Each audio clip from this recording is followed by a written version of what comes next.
Salve, salve galera! Aqui é o tio Anderson do canal 6 Seguidores. Vamos dar seguimento? Vamos falar sobre a história da nossa cidade, Rio das Ostras, nos séculos 19 e século 20. Você vai gostar muito do vídeo. Nas origens da história de Rio das Ostras, nós temos que entender que a nossa cidade, no passado colonial, era um arraial. Ela não tinha uma importância de uma cidade grande, como por exemplo Macaé, ou mesmo Campos, ou mesmo Cabo Frio. O desenvolvimento efetivamente só chegou aqui para valer no século XX. Mas vamos recuar um pouquinho no século XIX. No ano de 1888, nós temos o primeiro marco do desenvolvimento e do progresso da nossa cidade. Nós tivemos a linha de trem que liga Rio Bonito a Macaé. E aqui em Rio das Ostras temos duas estações, a Estação Califórnia e a Estação União, que hoje deu origem à Estação de Rocha Leão. Boa parte da riqueza brasileira está na terra. E em Rio das Ostras isso não é muito diferente. Quando falamos da Estação União, nós falamos da Grande Fazenda União, que inclusive o proprietário dessa fazenda era o pai de Washington Luiz, o último presidente da República Velha. As estações de Rio Dourado, que fica em Casimiro de Abreu, Rocha Leão, que no caso era a Estação União, e Califórnia, eram estações extremamente movimentadas, inclusive geravam mais divisas para a cidade que o próprio centro da cidade de Rio das Ostras, devido à grande riqueza das fazendas da região. Forneciam muita lenha para a linha de trem, né, da Rede Ferroviária Federal, que foi criada no meados do século XX, e temos também a cana-de-açúcar, que foi uma grande riqueza do Brasil Império, e também algumas fazendas de café. Uma outra localidade muito rica e muito conhecida em Rio das Ostras é Itapebuçus. A praia de Itapebuçus, que hoje fica ali, a região onde fica o condomínio Alphaville.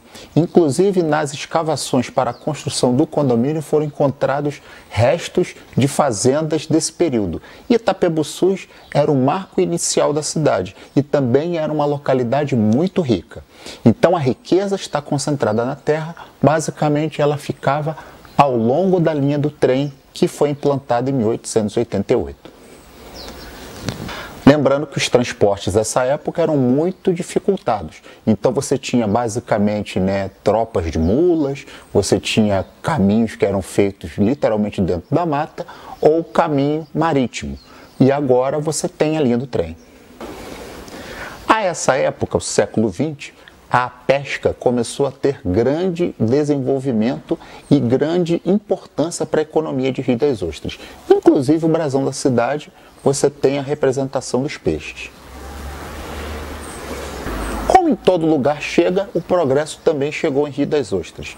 Nós tivemos a implantação, na década de 40 do século XX, da rodovia Amaral Peixoto, que na época era conhecida como RJ5. Essa rodovia, na verdade, liga Niterói a Cabiúnas, Macaé, e passava por Barra de São João e Rio das Ostras. Falando dos primórdios de Rio das Ostras, Rio das Ostras era vinculado à Barra de São João. Barra de São João era a localidade mais importante, mas na década de 20, a sede do município passou para Indaiaçu, que hoje, atualmente, é o município de Casimiro de Abreu, centro de Casimiro de Abreu. Então o centro deixou de ser Barra de São João para ser Indaiaçu, que é a atual Casimiro de Abreu. Em 1º de março de 1970, nós tivemos a criação do terceiro distrito de Casimiro de Abreu, que na verdade passou a ser Rio das Ostras. Em 1974, nós tivemos dois marcos muito importantes para desenvolver o turismo e aumentar a população em toda a região. E Rio das Ostras também foi afetada diretamente. Nós tivemos a construção da BR-101, que na verdade é uma grande rodovia que corta vários estados do país e que tem um trecho importante passando de Niterói até a divisa com o Espírito Santo. E essa rodovia facilitou muito o acesso à nossa região. Uma outra questão muito importante a ser lembrada foi a própria abertura da ponte Rio-Niterói. Para quem não sabe, quando você precisava fazer a travessia Rio-Niterói, você tem duas alternativas. Ou você contorna a Baía de Guanabara numa viagem rodoviária extremamente longa, que pode levar mais de 1 hora, 2 horas talvez, para você contornar toda a Baía de Guanabara, ou você usava as balsas, né? Onde você colocava o veículo no Rio de Janeiro e ia para Niterói. A partir do momento que você tem a construção da ponte Rio-Niterói, você facilita muito o acesso das pessoas da região metropolitana, da capital, que querem passar o final de semana, passar folgas nas cidades da região dos lagos. Em 1977, nós temos a implantação da Petrobras na praia de Imbetiba, em Macaé. Isso aumentou e muito o desenvolvimento de toda a região, Macaé, Rio das Ostras e cidades vizinhas. Na verdade, temos os primórdios da construção ou da implantação da denominada Bacia de Campos. É a bacia petrolífera, onde temos, né, várias plataformas de petróleo que extraem esse petróleo em alto mar. A Constituição de 88 facilitou muito a criação de novos municípios. Entendia-se que era necessário, né, termos novos municípios para melhorar a distribuição de impostos, a melhoria dos serviços em todas as localidades. O estado do Rio isso não foi diferente. Rio das Ostras aproveitou essa onda e, junto com associações de moradores, empresários, começou um movimento pela emancipação política administrativa de Rio das Ostras, ou seja, ele deixaria de ser um satélite de Casimiro de Abreu, um distrito de Casimiro de Abreu, e passaria a ter a sua própria cidade. Muitos entreveros políticos, no dia 24 de novembro de 1991, foi feito plebiscito, onde 95% dos moradores disseram sim à emancipação de Rio das Ostras de Casimiro de Abreu. Foi uma festa muito grande na cidade, comoveu todo mundo e a partir daí começou a tomar as providências para a emancipação da cidade. No dia 10 de abril de 1992, o governador de então, Leonel Brizola, sancionou a criação do município de Rio das Ostras. E agora a gente vai falar um pouco sobre a história política de Rio das Ostras, os prefeitos que passaram pela nossa cidade. No dia 1º de janeiro de 1993, foi eleito o primeiro prefeito de Rio das Ostras, o empresário Cláudio Ribeiro. Com 3 anos de mandato, infelizmente Cláudio Ribeiro foi assassinado. Ele contrariou o interesse de grupos da cidade e acabou sendo executado. Assumiu a sua vice-prefeita e Sabino se tornou, que foi o terceiro colocado na primeira campanha para prefeito, foi eleito o sucessor político de Cláudio Ribeiro.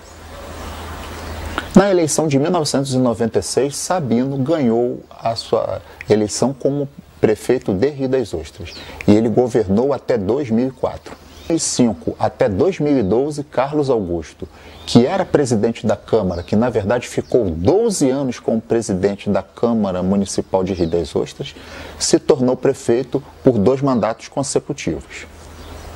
Em 2013, Sabino retorna ao cargo de prefeito de Rio das Ostras através do voto e fica até 2016. Em 2017, Carlos Augusto retorna ao cargo de prefeito de Rio das Ostras. Ele fica apenas 1 ano e pouco, cerca de 2 anos, devido a várias denúncias que ele estava sofrendo junto ao Tribunal Regional Eleitoral, ele optou por renunciar ao mandato. Como ele renunciou num prazo inferior a 2 anos, foram convocadas novas eleições e Marcelino Borba se tornou o atual prefeito de Rio das Ostras. Agora, no ano de 2020, ele é candidato à reeleição. Lembrando que Marcelino era secretário de saúde da gestão Carlos Augusto, a mesma que optou pela renúncia. E é importante entendermos no xadrez político de Rio das Ostras que desde a sua emancipação não houve efetivamente mudanças no comando político da cidade. Sabino e Carlos Augusto, apesar de alguns casos terem se confrontado em eleições, fazem parte do mesmo grupo político. E mesmo o Marcelino, o atual prefeito, também fazia parte do mesmo grupo político. Agora, em 2020, teremos eleições para prefeito e vamos ver se continuará o mesmo grupo político ou se entrará um outro grupo político para dominar, né, o cenário na nossa cidade. Fica bem claro para todo mundo que no período dos anos 90, o início dos anos 90, a cidade de Rio das Ostras ela não era agraciada, não era beneficiada com os royalties do petróleo. Com a mudança da lei de petróleo, onde os municípios passaram a receber mais dinheiro de participações especiais do royalties do petróleo, todas as cidades da região, Campos, Macaé, Rio das Ostras, Cabo Frio, passaram a receber uma soma considerável. E com essa soma, você tenta preparar a cidade para um futuro incerto, em que você pode não ter mais o petróleo. Então, esses royalties, eles devem ser bem aproveitados para melhorar a infraestrutura das cidades, exatamente para fazer frente ao futuro em que você pode ter um recurso que é finito. O petróleo é um recurso finito, é um recurso que acaba. E você tendo o royalty, você tem condição de preparar a estrutura da cidade para o futuro. Lembrando que todos esses governantes, na maioria das vezes, tiveram alinhamento com o governo estadual. Quando falamos em eleições, quando falamos em sucessão política, de alguma forma você ter o entendimento do prefeito com o governo do estado é muito importante, porque você tem condição de fazer obras, de liberar verbas para a cidade funcionar melhor. Esse alinhamento político com o governo do estado não gerou tantos benefícios assim para Rio das Ostras. Rio das Ostras tem poucas escolas estaduais, né? Escolas de nível de ensino médio. As poucas escolas, inclusive o Instituto Municipal de Educação, foi fechado recentemente, né? Com uma decisão absurda numa cidade que já tem poucas vagas de ensino médio. A geração de empregos patina, porque com a crise do petróleo, muitos empregadores, principalmente na região de Macaé, diminuíram o número de empregados e você não tem outras fontes de receita, de economia para gerar mais empregos dentro da cidade. A estrutura de saúde também não é adequada, né, para uma cidade que não para de crescer. Um outro fator primordial para a decadência de Rio das Ostras, basicamente da sua zona rural, foi o fim da rede ferroviária federal. Na verdade, toda a malha da rede ferroviária federal foi privatizada e essa linha ferroviária hoje está praticamente desativada. A Estação Califórnia, tudo indica que já não existe mais ou está em ruínas. A Estação Ferroviária de Rocha Leão, que seria, né, a antiga União, permanece preservada, virou inclusive um centro de memória ferroviária, mas efetivamente os trens pararam de funcionar.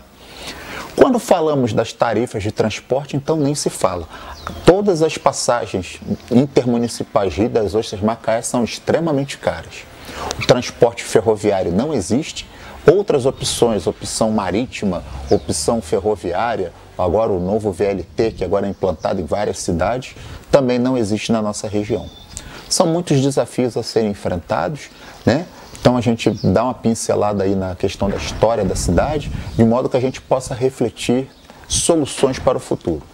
Um abraço a todos e bons estudos.